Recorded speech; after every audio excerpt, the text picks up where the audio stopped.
just a couple bad weather fans representing New York, talking all things sports. Man, what could go wrong? We got Alex, who's a fan of the Knicks, and Mike of the Nets. The yin-yang of the tri-state, place your bets on the Yankees, Giants, Mets, or Jets.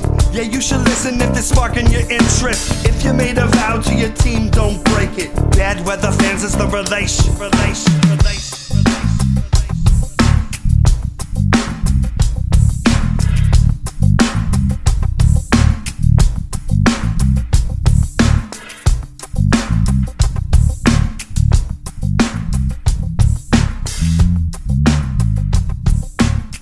That's right. This is Bad Weather Fans, episode number 73. Mike Biseglia, Alex Benesowitz, and welcome inside Bad Weather Fans, where we talk about how our teams suck. It's a lot of fun. You can find this podcast where all podcasts are found: Apple, Spotify, all the big players. That's where you can get it.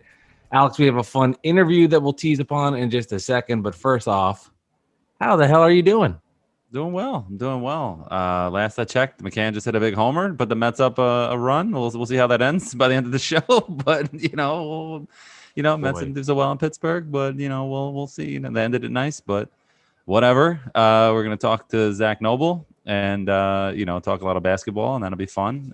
But I'm doing well. How about you?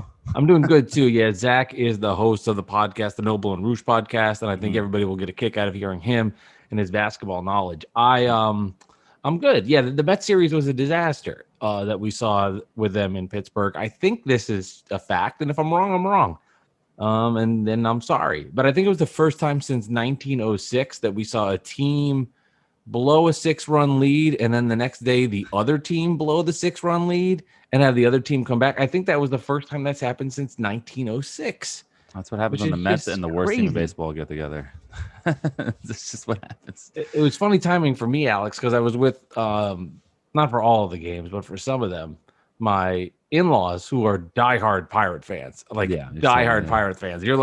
People listening are going, wow, we thought Mike was weird being a New Jersey Net fan. Now we're meeting real Pirates fans. He had like season tickets, the whole deal. My wife was obsessed with the Pirates. She had like Jason Kendall news clippings on her door. Neil Walker girl, huh? She's a big Neil Walker. Into Neil Walker. That was a little past her prime of being, like, as a kid, she was just obsessed with the Pirates, obsessed with them. But during the golden era of garbage for the Pirates, garbage era. So imagine being a Met fan and then having to be around Pirate fans who have been the butt of all jokes around the league. Right. And then they were putting the Mets were pulling Pirate moves. It was just like terrible timing for that. Yeah, no, that's pretty terrible. Yeah. That's pretty funny. No, it's just that's why you guys get along. You got two terrible teams that you root for all the time. I mean, at least the Mets make it to the World Series once a decade. That's good. We don't have to go too far dive into Pirate baseball, but they did have a couple of good years where they made McCutcheon's probably her hero, right? Yeah. I'm not going to get into all that. We won't do that. All right, so we do have an interview coming up with Zak Noble, and then on the other side of that, we'll break down the Pirates bullpen on the other side of it. On the other side, should the Pirates trade Rodriguez, and what's his value? That's coming up next here on Pittsburgh Pirate Talk. No, I won't do that, but I am excited because we have our jersey number trivia, which we've been doing since so God knows how long. But Alex, introduce to the audience the little caveat. The difference with this week is we did not pick the questions; a special guest did. Right. Everybody's favorite president, Dolan J. Trump, picked the jersey number trivia. So we've been doing jersey number trivia where every episode we guess the number based on the episode number, but we got into the 70s and we were just kind of guessing random numbers. So Dolan J., who's a big fan of the podcast, as you guys know if you listen, he said, hey, I want to pick the jerseys for both of you guys this week. So he sent one to Mike and one to me for Knicks and Nets jerseys. So let's see what we do. And people might not know this, but Dolan used to be, not currently, used to be a big New Jersey and a little Brooklyn Nets fan. So he's got a rich history behind him of players to pick. And I'm sure, he was all excited and geeked out about picking a Nets one. So we'll do that again at the end. But here is our interview. It's with Zak Noble.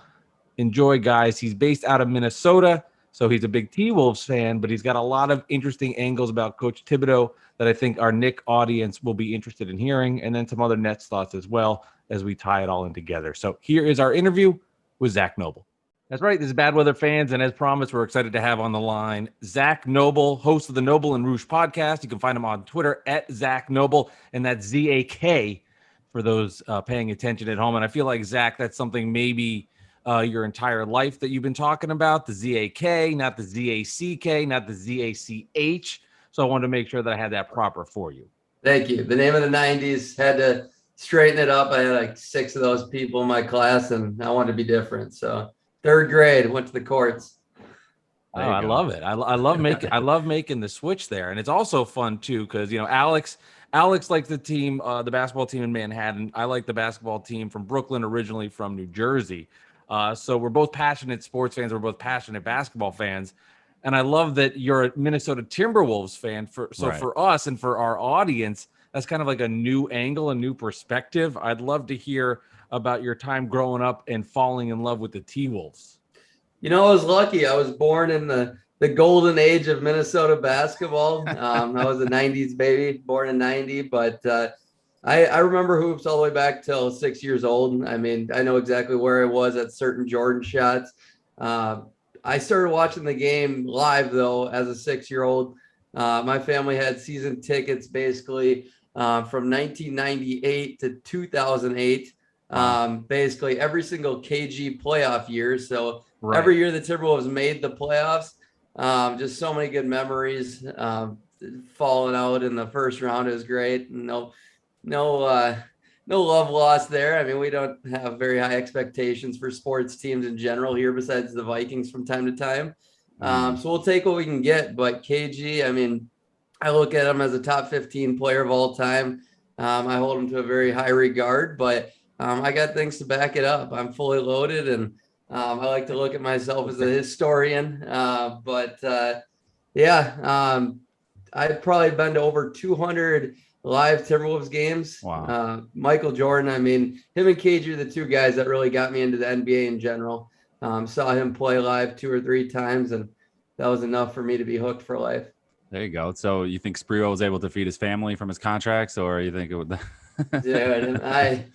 If we had one more year of Spree, I think we could have made it a little further, but who knows? Lakers weren't the Lakers then, and I don't know who would have even gotten our way. The Spurs. That's about it. I mean, that was gotten everybody's way. Yeah, exactly. Who's the best T-Wolves point guard of all time? Ooh, the 1 year at Cassell. I mean, I was hoping for that. Yeah, it's so sad. I mean, literally outside of if you go all-time starting fives, first of all, we're the worst franchise in NBA history. Really? You think worse than the Clippers? You think worse? I mean, recent Clippers success kind of. I think the Clippers have more than 9 playoff appearances. Let's be honest. Yeah. And I think that's how you got to judge it. I mean, we've made it further. No, just as far. Two games in the Western Conference Finals. Never really thought we had a chance in those conference finals, but that Sacramento series was my favorite series of all time. KG going just ballistic against C-Web. And then outside of that, I mean, you're looking at a sad tale of players, Karl-Anthony Towns, and now Anthony Edwards is hopefully our next guy to round off that all-time 5. But I don't know. I mean, he's just a loose cannon. I'm a big personality guy. I love his personality as a rookie now, but is it going to transfer into winning? Who knows? But it's going to be interesting going forward. We got 2 different timelines right now that we got to choose from with all of our decisions going forward. And that's the big thing. It's Cat and D'Lo or Ant and Jaden McDaniels. And I think we got a sleeper in Jaden McDaniels. I think he's going to be a long time, just a guard 5 type guy. Mm-hmm. I think he's got like a Jonathan Isaac type ceiling, like whatever you think Jonathan Isaac has. And I believe that's very high. But defensive, I just think, I'm personally all about building around Anthony Edwards going forward. Really? I really am, but doesn't mean you can't hang on to all 4 of them for now. It's just every decision going forward has to be about 2 of the guys. So you're down on Towns a little bit, or is it a little bit? Yeah. No, I've been down on Towns mostly because of his personality, and I think he's a little soft. I think he's an amazing second or third wheel, and I've always thought that. Like I said, I really value, even when I'm evaluating prospects, mentality, just personality when it comes to players. It's crazy. That draft was all Towns, Okafor, Porzingis. You know, it was just like the crazy draft of D'Angelo Russell. You know, and now you have two of them. You know, and so it's crazy how like the four of them were like. I mean, they're pretty good players, but are they really as hyped as that draft was supposed to be? I mean, I don't think so. You know, they're guys that would be great with an awesome coach. Like I truly believe that.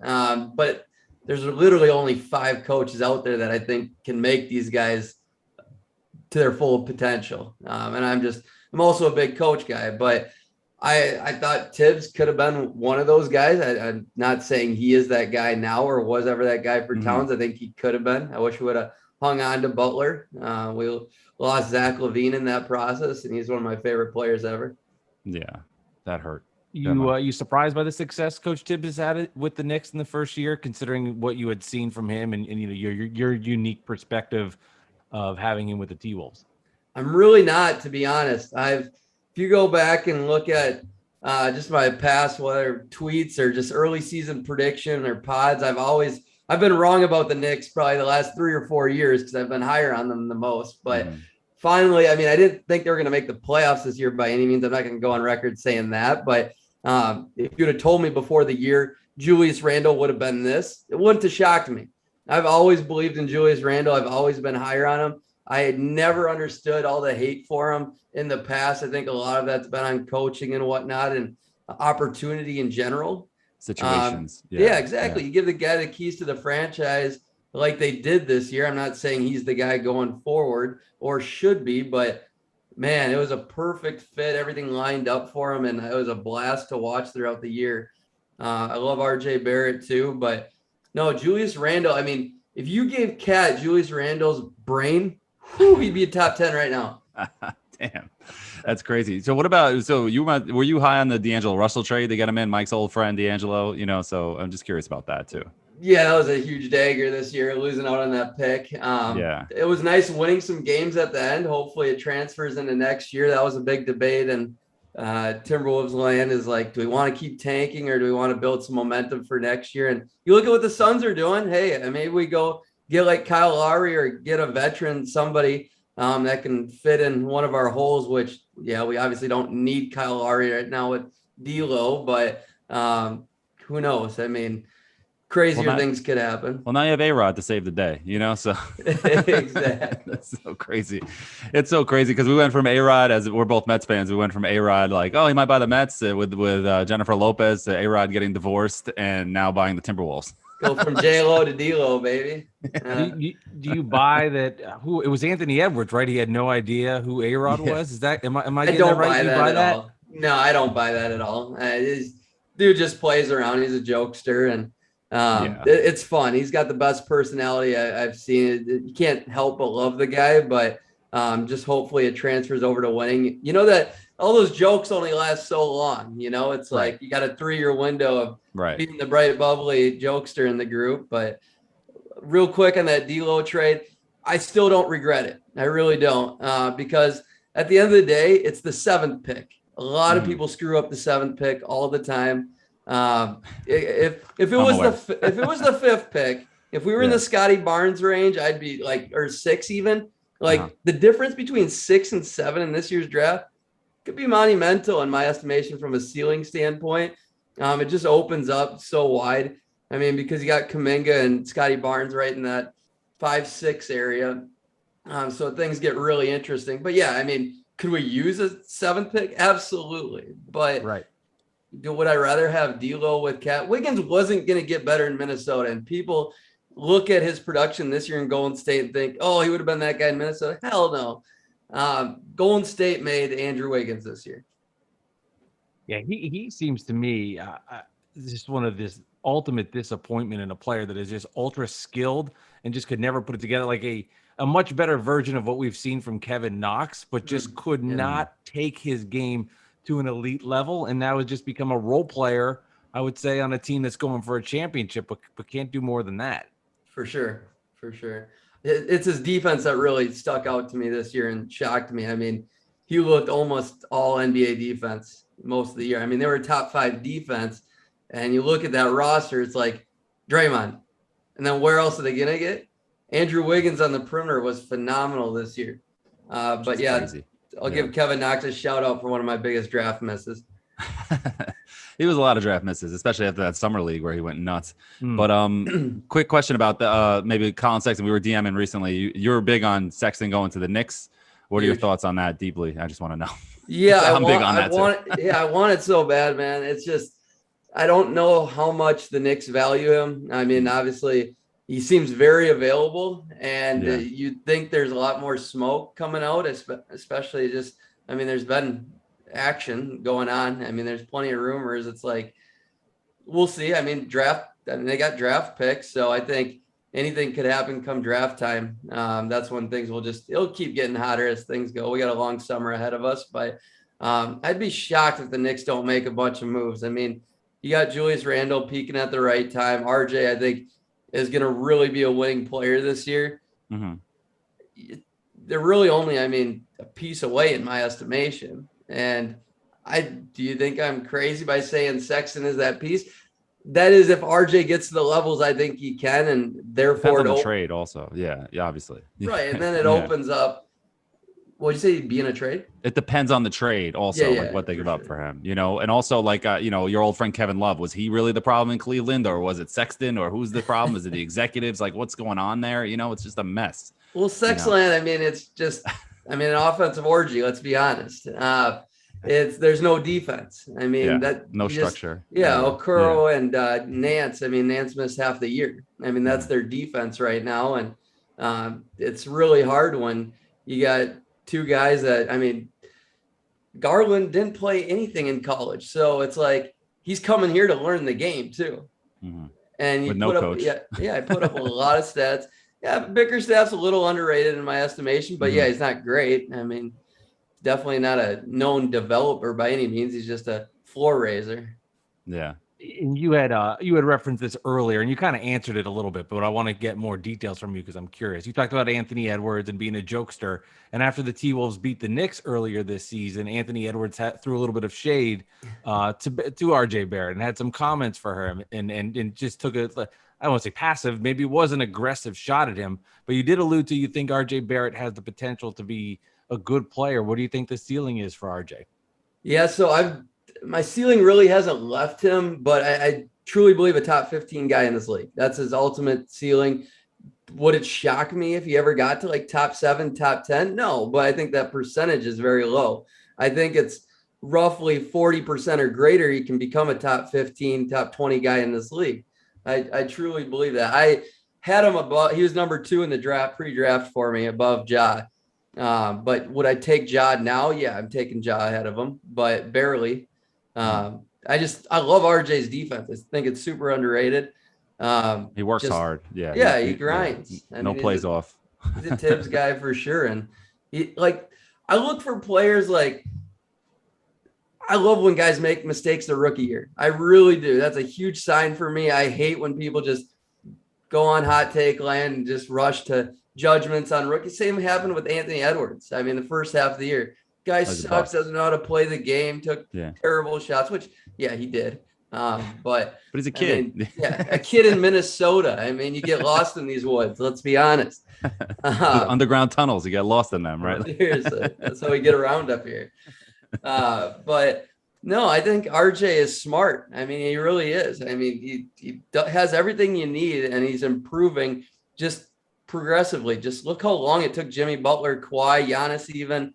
It takes time. He's a young dude, and just got to be patient. You can't just anoint these guys super quickly, and got to have realistic expectations on them. Yeah, so another thought. Where the core of this podcast, we talk all sports, but the core of this podcast is Knicks and Nets. I'm the Knicks fan. Mike's a Nets fan, obviously. Sure. What are your thoughts, like nationally, about like the Knicks Nets rivalry? Do people think it's a rivalry? Do people care? Do people look at the Nets as like, oh my God, they own the city because of all the national perception kind of nonsense that's out there? What are your thoughts on that overall? I love that, man. I love it. It's tough because I love the Nets being really good, and I mean, 2 New York teams like creating a rivalry, and I think it should be. I think it will, as long as the Knicks stay good here, which they should. They have what it takes. But yeah, they just can't get too crazy. I think the Knicks could easily screw it up. I mean, you're in that place right now. It's really touchy. Been there. Yeah, the roster. I mean, you get one great year and you touch some greatness, and then you just go crazy. So, yeah. I mean, you can't like trade the house for Collin Sexton, but or Dame. Yeah, exactly. Dame is another story. Let's be honest. I know, but I'm not trading. Like, all right. Well, let's hear what. Go. Yeah. Keep going. Go. We'll get back to that Dame. Yeah. But no, I think it will get there. I think it can get there, but I don't think. I just think people hate how the Nets got there. I really hated them getting rid of Kenny Atkinson, even though you probably know better than I do. There's more turmoil there, or they just thought it was time. I mean, you can tell me more on that. But from what I understood, like the dude didn't deserve to be fired. It's shocking to me he doesn't have another job right now. Absolute BS. He'll get one. I think I'm hoping he's turning him down, like before interviews and whatnot. He's just waiting for the perfect opportunity. Right, like he gets one more shot. Like so, he's gonna pick his right spot. You know, right. Kind of like I would have died. I would have gave up a digit to have him as our coach. Like I value him that much. Like I think you put him on any team, he immediately, no matter what that roster looks like, he makes him better. I think he's a top 10 guy right now for sure, Kenny Atkinson. But from a national perspective, no, I don't think people love the Nets yet. And yes, I think people love the Knicks being good, but I don't think, I think they do for sure. I think national people love the Knicks being good, but they also love to make fun of them. I mean, that's how it goes. I mean, they prefer them to be good so then they can watch them fail and make fun of them just because it's New York, everything, you know. Right. It's more the state and the aura of New York City. Hey, I lived out in Boston for 3 years. So you get it. Yeah. I get down with you people.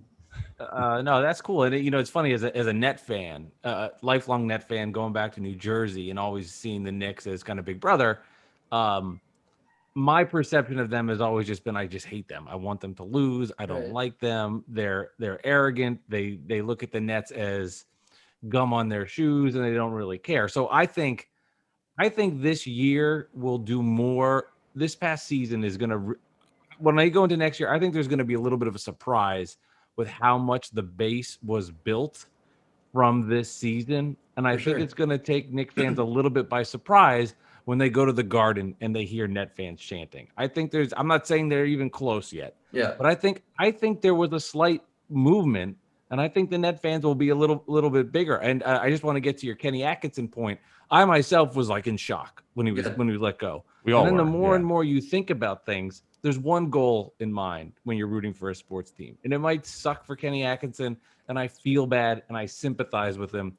But ultimately it's about winning a championship. And if Kevin Durant and Kyrie Irving and maybe other players that's been reported didn't want him there, I can't worry about his feelings because ultimately Kevin Durant is way more important than Kenny Atkinson. It sucks. That's your reality for sure.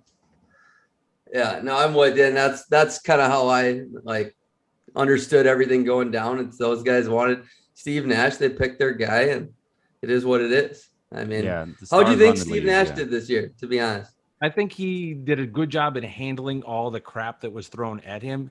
And I think it was interesting because, and I've stated this before, the Nets won games and went 48-24, not because of their big three. The big three was never healthy. They were never together. It was because of the stabilization of the bench. They got such great contributions from Jeff Green. They got Joe Harris was a starter, but he played well. Landry was phenomenal. Bruce Brown, Landry Shamet. They had guys all over Nick Claxton then started to develop.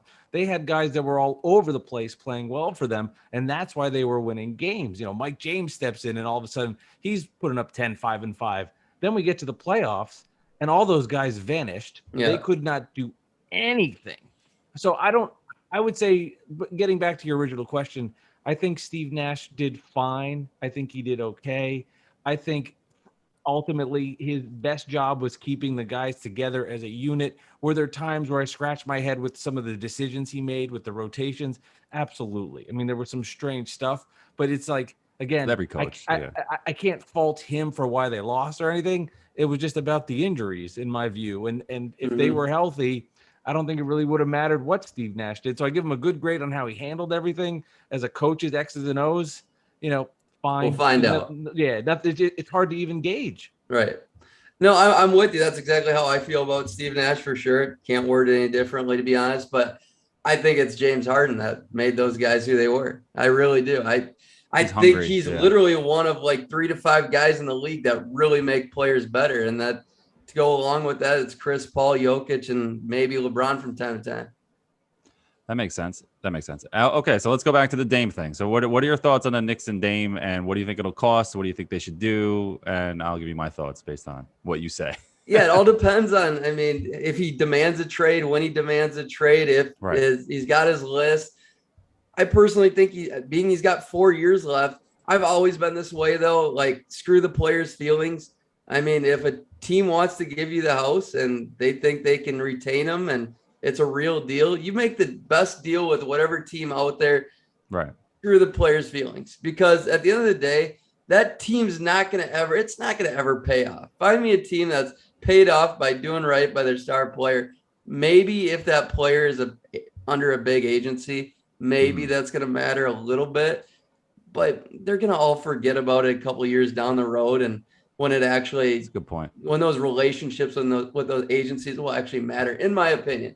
I mean, I could get bit in the ass for that and be completely wrong too, but until somebody says screw the player and do what they want, I mean, I'm going to believe that. But with Dame, he says he wants to go to the Knicks. I mean, if he's forcing his way there, yes, the trade's going to be more favorable to the Knicks, but I'm all in favor of doing everything possible you can to hang on to RJ Barrett.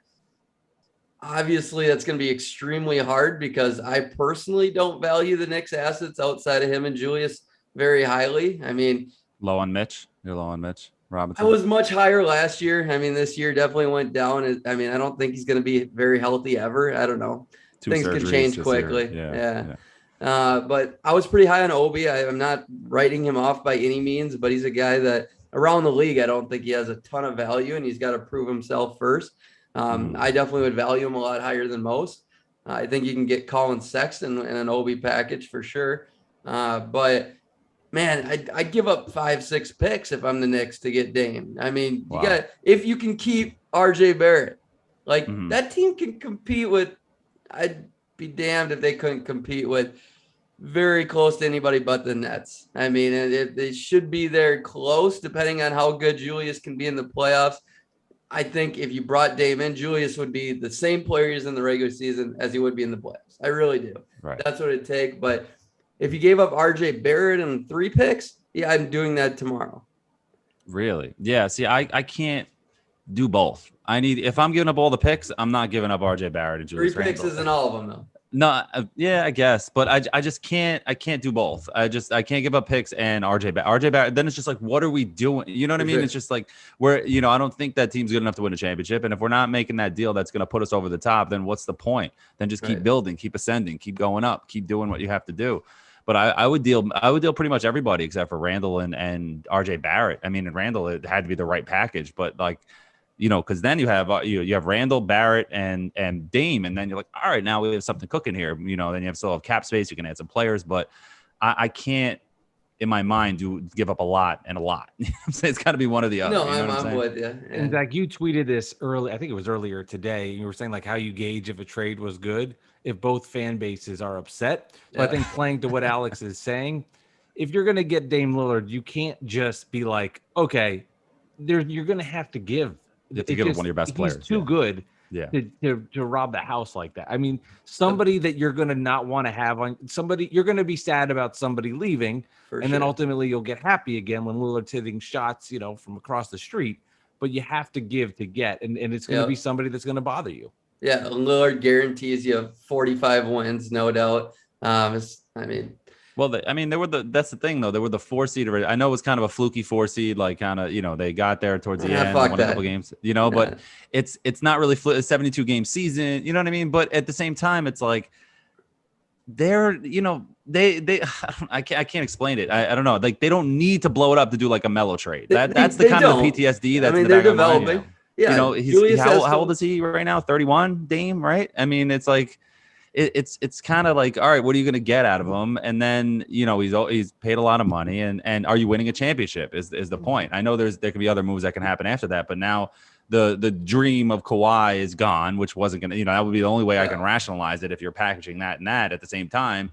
But Why is that gone though? Why is that? Because he had gone? the injury. He's done. Yeah, he's done. But next who says year. he won't come the year after? Or you get him cheap right now, or not cheap, but decently cheap, and you sit him on the bench and you watch Dame and Julius or Dame, Julius, and RJ go crazy. I mean, a lot. Well, would it depends have on to the fall. deal. Yeah, because then it's like, what are you? Then you're punted on a season, and what are you really building? You don't have your draft picks, you don't have your young players, and you have Dame for a year. You hope you get another free agent, and then you're just like 5 years down the road, you're resetting.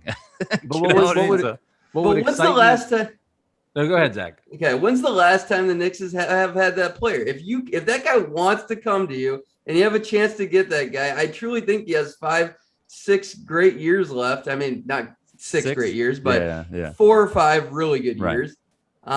Give me 2 or 3. I mean, yes, I'm a Minnesota fan. I'm not going to get players like you guys are, and you guys. Like me, I don't know about that. Maybe I get players, but I think they're going to start coming. It took is one winning year. I think. I mean, Dame, he's been rumored with the Knicks. I mean, it only takes a couple to be actually truly rumored, in my estimation. I think they will come. But look back on every trade in history for a big time player. I always say the players are worth the player, and they usually are. Like, it's very hard to find a trade where you get a fucking cornucopia of players and they're not worth it. You're not eating your steak dinner there. Yeah. The other thing too is the league is more wide open than it's ever been. Like, okay, the Nets, if healthy, are going to be everybody's favorites, but that's just on paper, and they haven't proved it yet, and they can't stay healthy. And this year was a shit show in the health regard. Yep. And we saw what the Atlanta Hawks did. So it's not like it was in the past. We said LeBron in the East, Warriors in the West. What does it matter? There would be serious optimism that you could get to a finals if you made a little. I think it would be at least in the realm of possibility, especially look at what we saw in the playoffs with the Hawks, the Sixers being trash, and then the Bucks making their way into the East, into the NBA Finals. I don't think it would be as insane that the Knicks could make a final with Lillard. I think without that kind of big trade, it's impossible.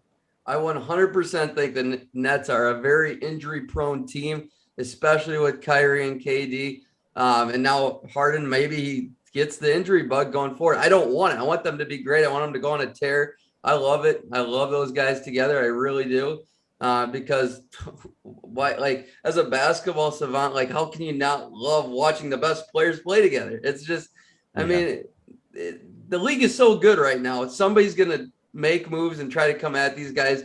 Dynasties don't last forever. But as a Knicks guy, you got to want to, I mean, the whole goal is to get as close to winning as possible. Right. I mean, but I'm trying to keep that window open. You know what I mean? Like I'm trying to like hard. keep going and like don't if you're gonna close the window, close it for somebody like Mike got Durant, Kyrie, and Harden. Like now you're like, okay, screw these picks, screw these guys, screw Atkinson, forget D'Angelo Russell, forget LeVert, forget Allen. Who cares about these guys? Yeah, it was fun one year, but guess what? Now we can win a championship. You get Dame.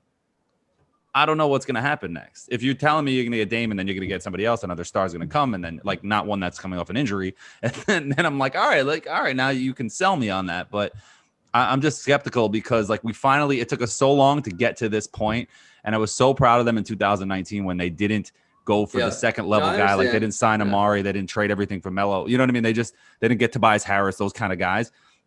They punted. They got Julius Randle. They got some good contracts. They're short-term guys, and now we're here. And now we're just going to get rid of all that? Like, you know what I mean? Like, I see what you're saying. 3 years in the making. You know what I mean? No, I'm always the guy, though, that goes for the star. And that's a part of my shitty small market mentality. It really is. But I do believe the Knicks will get more players coming to them, especially if they got a guy like Dame. I think people value Julius Randle and RJ Barrett. I mean, players around the league respect those guys a lot. Mm-hmm.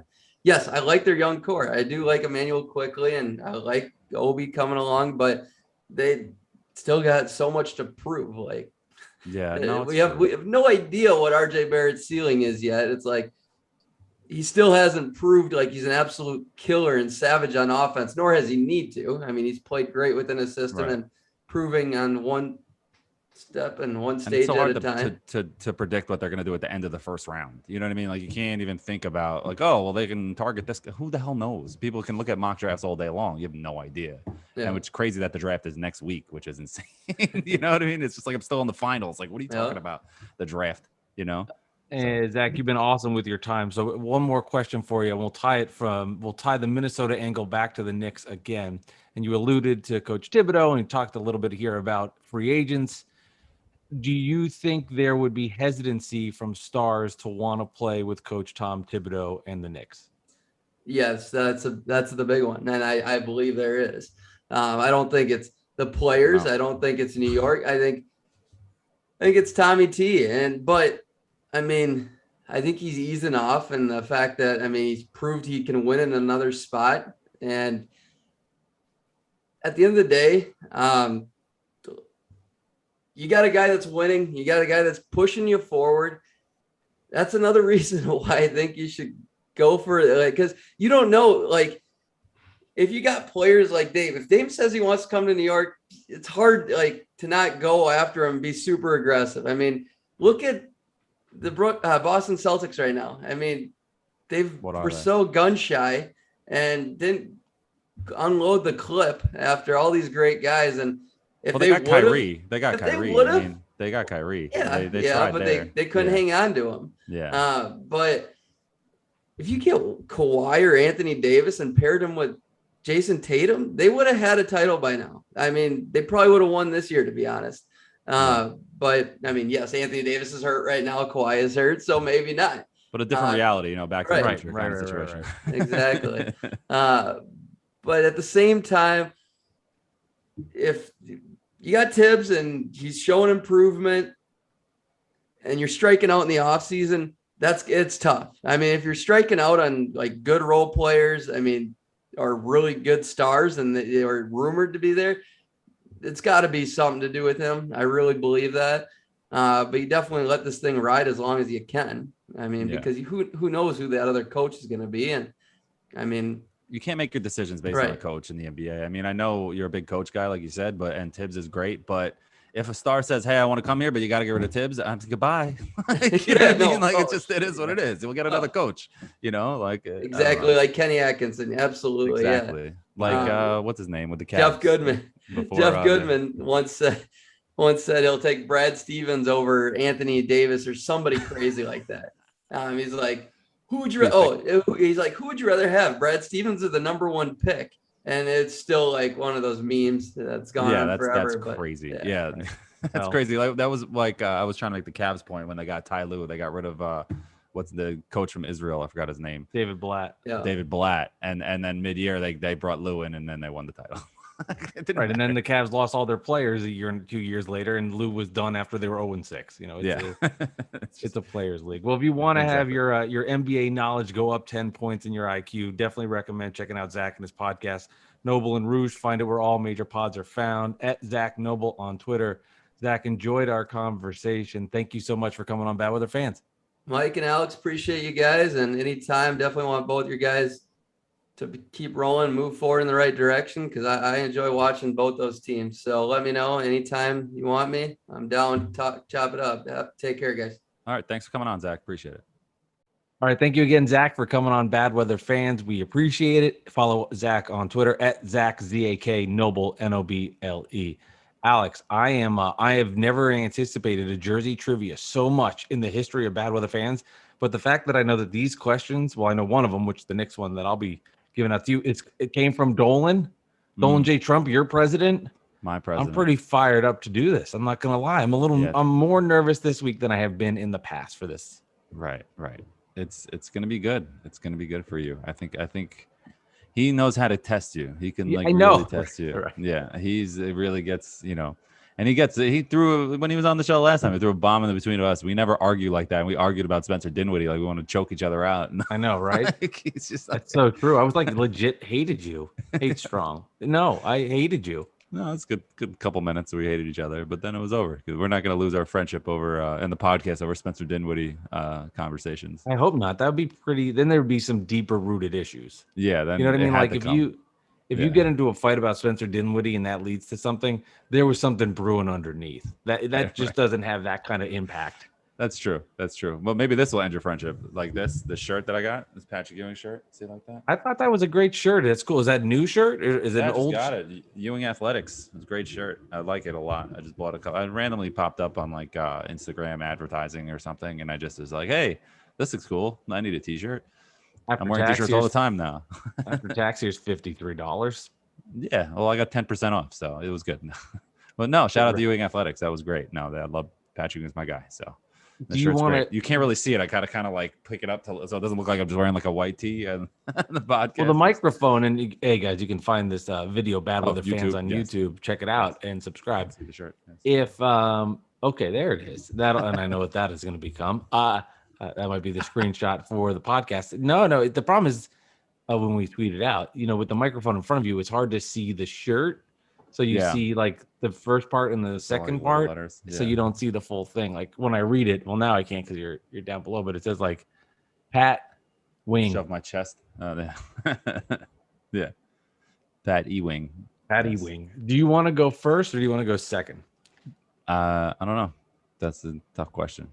I don't know either.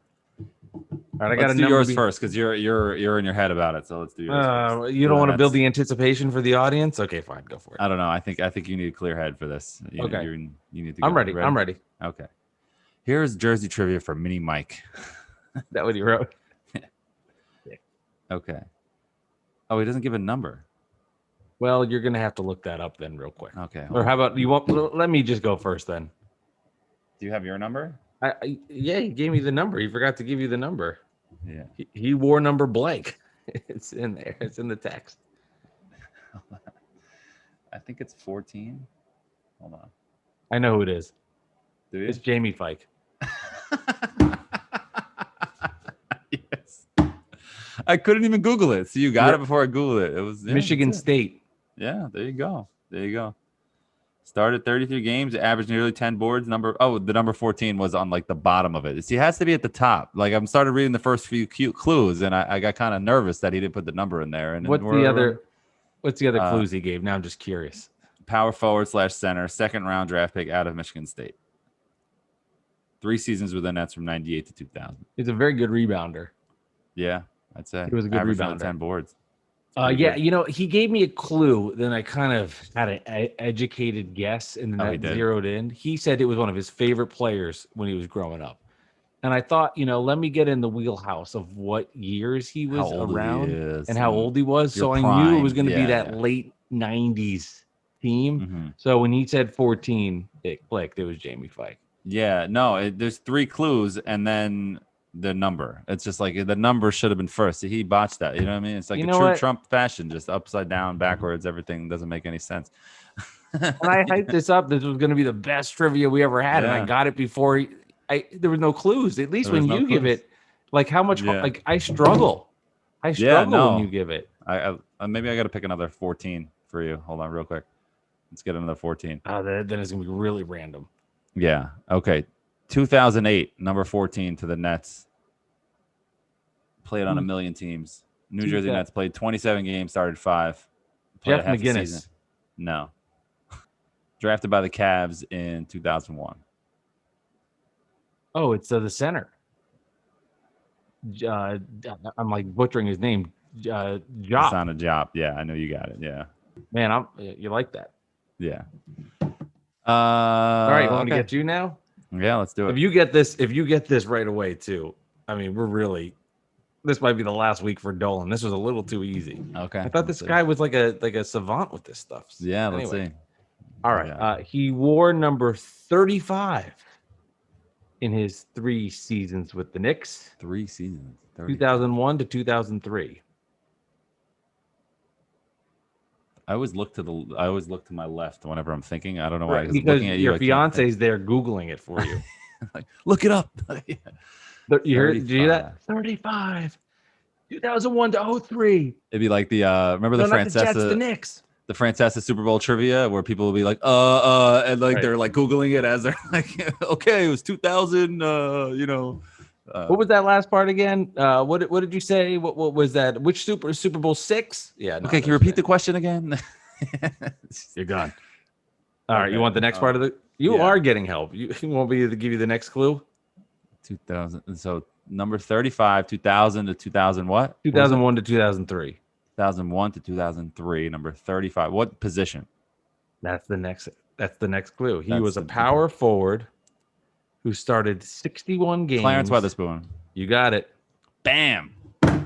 Dude, Clarence Weatherspoon, I think, has the record for most rebounds in a game for the Knicks. Is he really? I think. Or he did for a little bit, and he might not have it anymore. He started Yeah, go ahead. No, go ahead. I'm sorry. No, but that was like, I just remember that always stuck in my mind because I was at a Knicks game like 10 years ago.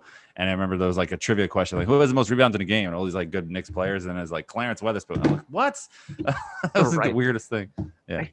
I think that sounds familiar to me, or you just did a really good job convincing me, but that does sound right. That does sound like the Spoon had that. For a little bit. He might not have it anymore, so don't kill me on Twitter. A bunch of people are like, you idiot. You don't even know that Amari Stoudemire had 37 rebounds once. Yeah, but anyway, go ahead. Okay, 61 games. He averaged 26 minutes and 7 points during his tenure. He last played in 2005 after a 13-year career. .. Clarence Weatherspoon. Clarence Weatherspoon, all-time Clipper, right? I feel Sixer. He wasn't on the Clippers. He may have been on both. I feel unfulfilled from that.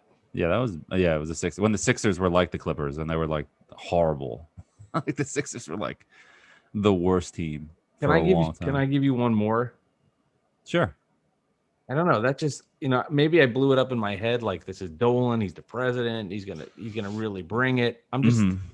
He's gonna have to do a little bit better next week with the Nets. Like I think he underestimated just how knowledgeable I am, and also, me too. Clarence Weatherspoon. It took me I needed one clue or two clues, right? You didn't even get to the clues. No, you were looking up the number. You go, I think he's 14. That almost feels like it was planned just to make him look bad. Yeah, that's what I tried to do. We did not do that. I promise. Okie dokie. Yeah. So NBA Finals, Game 6 and 7 this week. We'll get to Game 7 by the time Mike finds a number. That's right. To be maybe next year's Game 7, because there might not be one this year. But either way, I win a prop bet because I bet the series on 6 or the Suns in 7. Well, not either way. So I guess if the Bucks win tomorrow, I win something. At least I'll hedge and get some money back. I will still go down. Bucks in 6. You did. Wow. If you actually bet, you might have been. You'd be into the finals. Anyway, good. Have I done this one before? Maybe. I don't know. All right, New York Knicks. No, I've done this one before. This is brutal. Okay, he was a New York number 21 for the Knicks. Yeah. From 2018 to 2020. Oh. 2018 to 2020. Number what? 21? Yeah. You don't get more clues than that. 2018 to 2020, number 21. That's all you get, yeah. Who the fuck? It's too recent. It's too recent, but not this year. It's just like, yeah, I know. What the hell? You want to know what team he was on this year? No, wait. I gotta close my eyes. He's like not a controversial player, but like definitely like a Knicks. Definitely a Twitter conversation where people were losing their shit in either direction. I have no idea. Yeah, let me get some clues. I don't know. This year he was on the Cavs.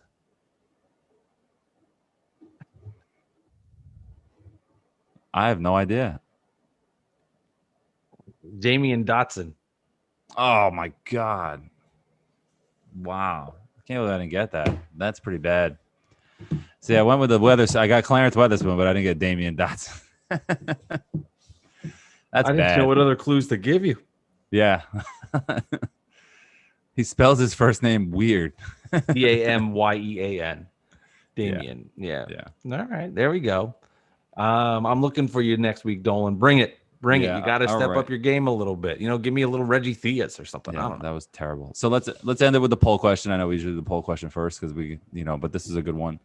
Good one because of Zak Noble. We should have brought it up when he was here. So Knicks fans, who do you think improves the most next season? RJ Barrett, Obi Toppin, Emmanuel Quickly, or Mitchell Robinson. Mike, your thoughts? Who do you think it should be, and who do you think won? I think it should be RJ, and if it isn't, the Knicks are in trouble. Well, that's not necessarily true unless somebody else had a huge leap. So that's not fair for me to say that. But I would say, for realistically, I think it should be RJ, and you would want it to be RJ. Yeah, it's RJ. 42% RJ, 26% Obi, 23% Emmanuel Quickly, 7% Mitchell Robinson. We had almost 1,000 votes on that. That was pretty good. Let's see. A couple shout outs. We got my boy Byron. He's at Byron is back, my old writing blogging partner from back in the day on Fan vs. Fan. So great question with all but good choices. With all but good choices. Oh, great chance. Great question with all good choices is what he meant to say. I say Quickly. Part of it because he has the biggest room to grow along with Obi and has shown great promise as a rookie. I expect him to get better. Obi, another fine choice, but as long as he is behind Randall, I don't think he can do much. Then we have our boy at Brain_Storms with a Z. RJ, he gets more playing time, doesn't get hurt too much. IQ is my second choice. If he gets consistent minutes, he's going to be wild. Obi, if RJ is hurt for a significant amount of time, Obi will show he is better for the long term because of his athleticism and versatility. So he picked RJ, but he likes IQ and Obi next. And again, no Mitch. Can I bring up something that I wanted to earlier that's been on my mind? It's about the Knicks, and it's about the Obi Toppin, Collin Sexton kind of rumors. Or like if he was involved in a trade. Collin Sexton's younger than Obi Toppin. It's crazy. So just let that sink in a little bit. I know that doesn't mean that, I know that doesn't mean that like Obi Toppin can't be good or whatever, but don't be like, oh, we're giving up on a young prospect. Right. He's Collin's younger. The intrigue to Obi on draft night when I got so excited is like, okay, we can get a guy who can walk in today and get 15 and 10 or 15 and 8, and it'd be great. You know what I mean? And that'd be great. And I'll be happy with that for the next 5 years. But he wasn't that in the beginning of the year. He started to show some flashes in the playoffs and towards the end of the season. But this is a big year for him. So, but are you really trading him on his values high? Or are you trading him his values low? Or is this as high as it ever going to be? Like, you know what I mean? It's that like kind of weird tweener stage, so to speak. So that's a good point. I mean, a lot of people, but what I hate also is that the Knicks fan now is like, you were in love with Obi Toppin in the playoffs and everything, and now all of a sudden you're like, he's a 23-year-old backup. Like, what is he ever going to be with Julius Randle here? And it's like, don't trash the guy now because you want to trade him. You know what I mean? Like, just like relax. You know what I mean? Kevin Knox is a mess. That's another story. But like, come on, man. Like, don't be consistent. That's all I have to say to Knicks fans. Just it's way too early to gauge on what kind of player he will be. Right. I mean, I love the guy. He's a homegrown guy, like homegrown. Like, I mean, he's from New York, you know, New York City guy. His dad was a street ball legend. You know what I mean? Like, it's just whatever. Well, he's got a lot to he's got a lot to prove. I mean, his rookie year was to be undesired, and I think overall it was a disappointment. I think that would be the fair way to assess it. It was. He had his moment in the playoffs, and that was great. Yeah. If I had to get from my end watching it, and you saw him a lot more, but I would say it was a disappointing rookie year. Definitely, 100%. It was he got injuries in the beginning, but of it the was year. disappointing. Yeah. He didn't have an impact on the team. No, injuries in the beginning of the year. They kind of forced him in there every night just to try to get him going, and he just looked scared. And then that's why I thought the playoffs would be too big for him, but it wasn't. Like, you know, he looked like he belonged, and he wasn't a star in the playoffs by any means, but he was running the floor. He was playing defense. He was like, all right, this is the kind of guy we want. So I'm kind of excited to see him in his second year, but if you can get Collin Sexton and get Sexton for Knox, Obi, and a first, I mean, just like, all right, you have to do that. Like, you know what I mean? It's just No, I agree. And Alex, I think that's kind of the way, like, you know, when you shuffle things and move things around, the Knicks were able to move Porzingis and they got draft picks. That pick then became let's say that becomes Collin Sexton. So then when you go back and look at the evolution of the trade, you go, okay, the Knicks dealt Kristaps Porzingis, and then ultimately, what did that become? It became Collin Sexton. And I mean, quickly, because they got Morris because of that cap space, and then traded Morris for the pick for Quickly, et cetera, et cetera. Yeah. And this is just an example of how well-run organizations do business. Right. They take assets, they flip them, and they turn it into future players down the road. So look at it like that, where you dealt Porzingis, and ultimately you got that asset back in return. I mean, that's part of, and then the other picks that you reference. Now, if that's the trade, then that's the trade. And I would say the Knicks then ultimately would feel better about what they got. They didn't turn it around and it became a superstar player, an elite level player, but this is how you do business. You move and you deal in picks, and that's what it turned into. So I think also look at it from that standpoint of how you're going from one place to the next, and you're building a bridge to get there, and you're doing things smart and strategically. No, that makes sense, and it's true. It's weird to be on the side of the coin, what I mean, as a Knicks fan, that we're the smart organization now, and we're the team with the good structure. We're that team. Next, we have more shout outs to the poll question. We have Valet the Realist. He's at Valet the Realist with VALLE. Toppin won't be on the team. I'd bet if I had that vice. If a trade comes up that yields us a point guard that can play 28 minutes a game with Derrick Rose playing the rest, Toppin is gone. That Sexton trade rumors seem to be barking right up that tree. So he thinks like he's 1 foot out the door right now, which is kind of sad. I mean, overall, it's kind of sad, but I don't want to trade him for nothing. But if you get in Sexton, I mean, let's go. So at Marcus C 9949273, you got that number? Say it again. Can you say it? 8675309. You got it. Thank you. I feel like the old. So that's Marcus C 9949273. I feel like the only thing holding Mitch back is health. For Obi, he plays behind an all-star power forward. It's going to be hard to find minutes either way. For IQ, depending on how the offseason goes, he could find his minutes depleted. That's why I think RJ will show the most growth. Very well thought out answer, though.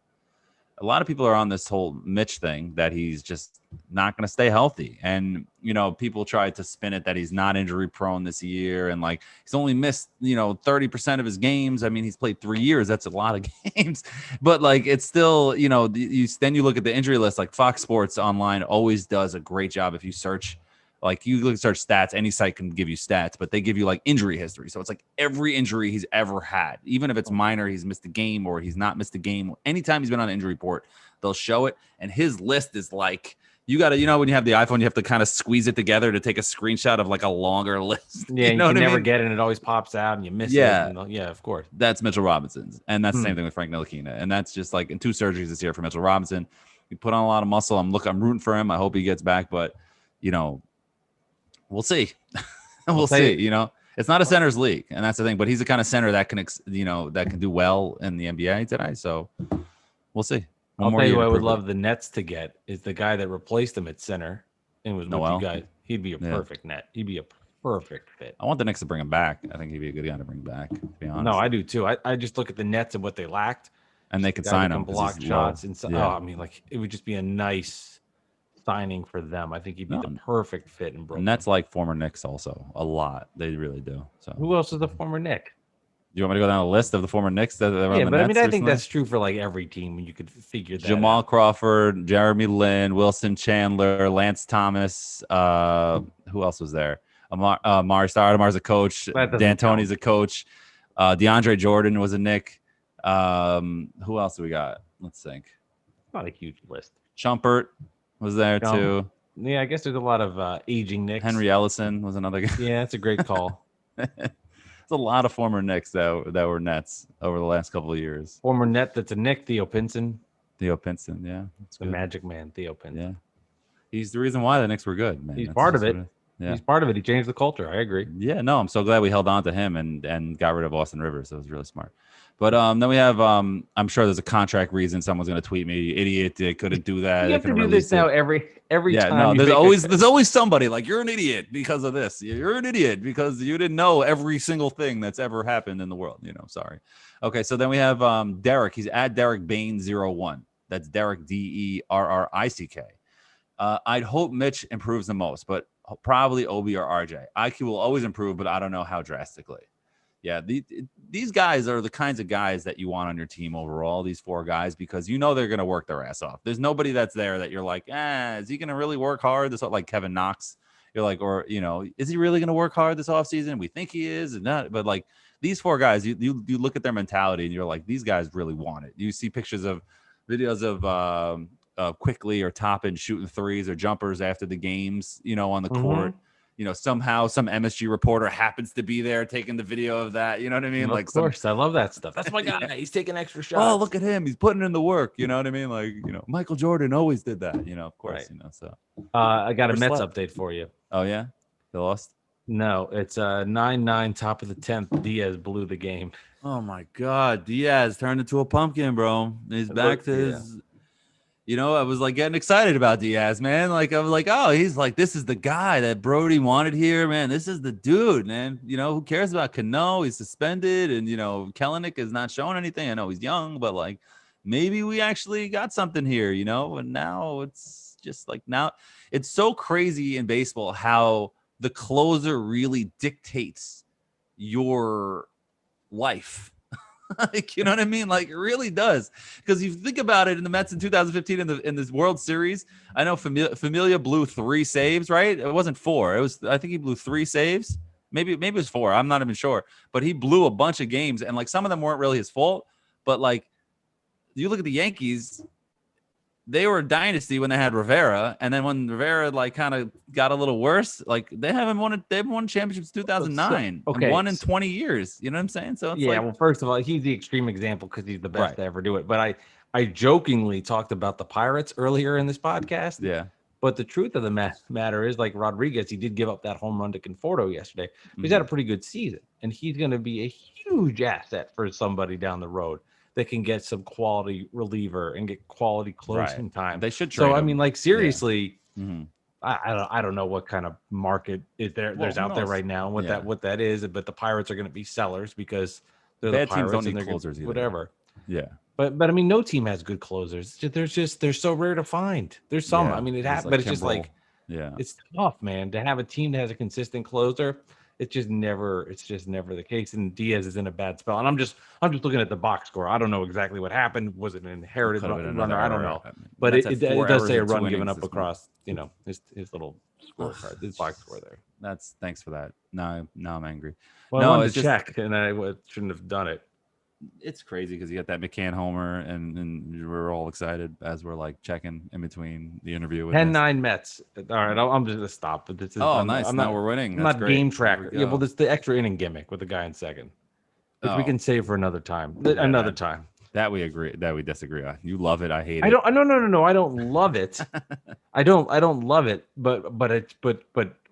This is a whole different argument. Yeah, this is a whole podcast in itself. I'm not going down this road. But you were saying, never mind. We'll save it. We'll definitely do that because I think that would be a fun conversation. I was mad that the Mets lost when they had a 1-2-3 inning, but lost a run, and then it was a game. The Mets were in the top of the inning. Yeah, the Mets were home, so they were on defense in the top of the inning. They had a 1-2-3 inning, but like they couldn't get the runner at third, and then there was a pop up and sacrifice fly, and then bottom of the inning it was a 1-2-3 game for their closer, and the Mets lost. And you said it was unfair. Team gave up a hit, and you said it was unfair, which I agree. Stupid. But the Mets stupid, yes. Yeah. But the Mets won earlier in the day in the doubleheader with the same rule. So I was just trying to say, like, you can't, yes, they lost because of that, but they also won because of it also. Yeah, it's just that's the overall. End of that. But I think it sounds like they're getting rid of it. I think so. It sounds like that rule is going to be gone soon. I wouldn't mind that in like a 13th or 14th or 15th inning. Like, all right, let's end this game. But in the 10th, like, can we have one regular extra inning and see what happens? Give us a chance. I love the 7-inning games. It's great. Just move this shit along. That was the other thing about that game was that it was a 7-inning game, and so the Mets lost in extra innings in the 8th by not giving up. You know what I mean? Or walk 1-2-3 inning, and they lost in the 8th inning in extra innings. It was just like, what are we doing? Does this make any sense? It doesn't make any sense. No, that doesn't make any sense. But we got to move these things along. Yeah, got to move these things along. We can do a whole baseball philosophical conversation. We'll get Evan back on. He'll school us on it. Have who on? Evan Roberts back on the podcast, so he can just tell us what baseball is supposed to be. I don't know if I can. He's the baseball guy. I'm not even being mocking him. No, I know. Really, like nobody knows more baseball than him. He's just, I know. The man with that. But anyway. Any more to read here? No, that's it. That's all I had tagged. So I said that very formally. I was like, any more to read here, Alex? So you have any more to read here on Bad Weather Fans? What's coming up? Yeah. So how about those Yankees now? All right, cool. This has been Bad Weather Fans, episode number 73. Hey, thank you, Zak Noble, Yeah. for coming on the podcast. Appreciated the Thank you, conversation. Subscribe, download, do all that good stuff on your end for us. When you subscribe, more people see the podcast, so that is extremely important, and we do appreciate that. Also, if you want to watch on video, head over to YouTube and just type in Bad Weather Fans, and you can get the video version of this amazing podcast. Alex, good stuff as always. We didn't get into a fight. We both got our jersey numbers right. We schooled Dolan, and we had a fun interview. I would say, all in all, this was a productive podcast. And my apologies to the Damian Dotson family for forgetting your son. I should have known that. I'm so mad at that. The Dotsons listen, right?